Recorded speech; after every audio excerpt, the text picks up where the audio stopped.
नमस्कार. कल्पनाच किचनमध्ये तुमचं सर्वांचं स्वागत. आज मी तुमच्याबरोबर दोन प्रकारचे पाव दाखवणार आहेत. एक सोयीचे कवटं आणि खिम्याची कवटं. हे आमचे टिपिकल पाठ्याबरोबर रेसिपी आहे.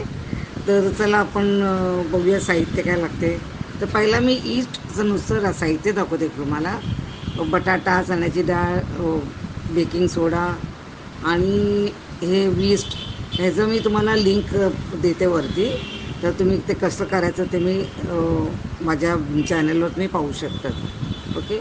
बाकी आपलं नेहमीचं मी ते तूप आणि मीठ, साखर, आणखी हे सिनेमन पावडर म्हणजे आपलं दालचिनी, हे फक्त मी ते गोड सोयीच्या कवट्यांसाठी हे दालचिनी वापरते. साध्या खिम्याच्या कवट्यासाठी नाही वापरणार. आता इकडे सगळं मिक्स करायचं आणि मग ते ईस्ट मी केलेलं होतं ना, त्याला आम्ही गोंडा बोलतो. तो गोंडा मिक्स करायचा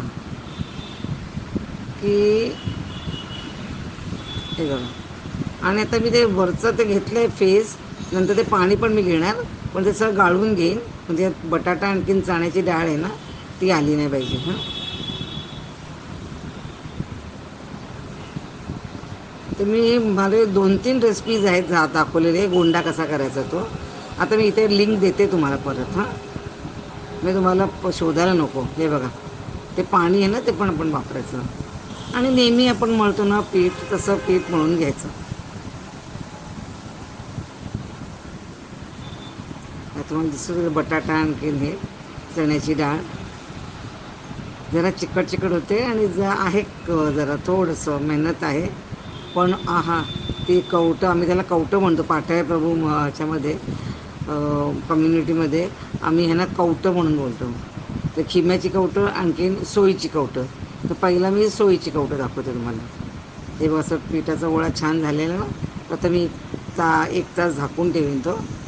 आणि इथे मी आपलं नेहमीच आपण मोदकासाठी करतो ना फिलिंग, तेच फ्रेश कोकोनटचं, मग वेलची, काजू, हे सगळं नेहमीचं मग आहे तसं. आता इथे पाहू शकतात पीठ चांगलं असं फुलून आलेलं आहे. तर आपल्याला परत ते मळून जरासं त्याचे गोळे करायचे.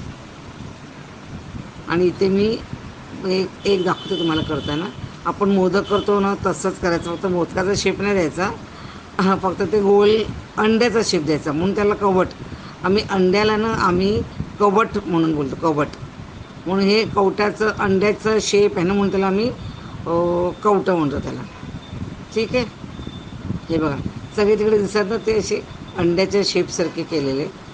आणि आता आम्ही ते बेक करणार आहे ना. ओव्हनमध्ये नेहमीचं आपलं ओव्हन प्रीहीट केलेलं होतं आणि 180 सेल्सिअसवर छान बघा कसा रंग आला त्याला. तर मी एक कापून दाखवते तुम्हाला.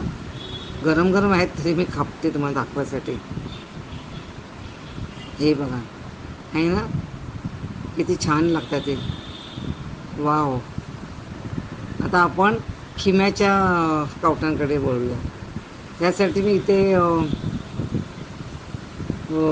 तेलामध्ये मी हिंगाची फोडणी टाकले. नंतर एक कांदा कापून तो चांगला परतून घेतला.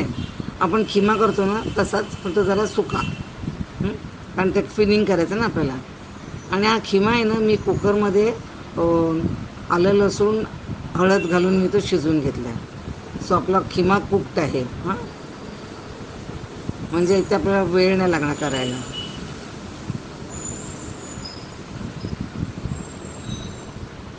आणि त्याचबरोबर आपल्याला मसाले आपले नेहमीचेच, हळद, मिरच्याची बुकी, आमचा पाठ्याप्रभू सांबार मसाला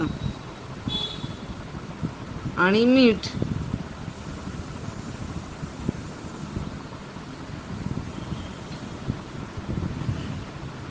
इथे मी किसमिस घातले.